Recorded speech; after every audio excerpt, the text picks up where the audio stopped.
El candidato del PRI reiteró su compromiso con el desarrollo económico de la capital. Veamos de qué manera.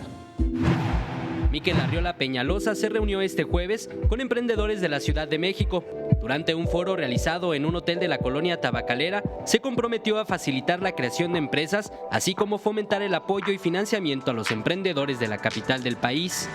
Que las empresas, que son las promotoras del desarrollo económico, pues puedan tener más incentivos para invertir, para generar empleos, para ofrecer prestaciones laborales básicas como seguridad social e incentivar la productividad.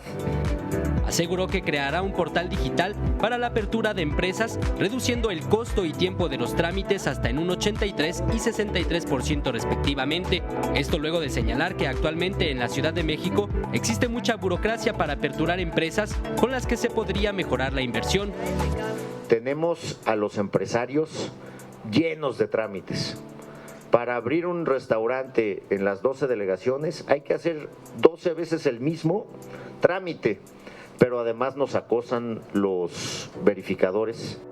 El abanderado priista señaló que es urgente que la Ciudad de México sea administrada y no solo gobernada para potenciar su desarrollo económico. Dijo que al alcanzar un equilibrio óptimo entre empleo, población y gobierno, la economía mejorará para todos.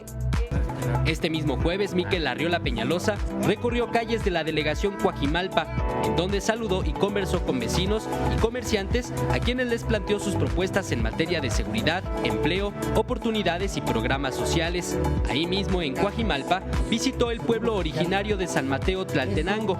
Con imágenes de Liber Rodríguez, Eric Pinto, 21 Noticias.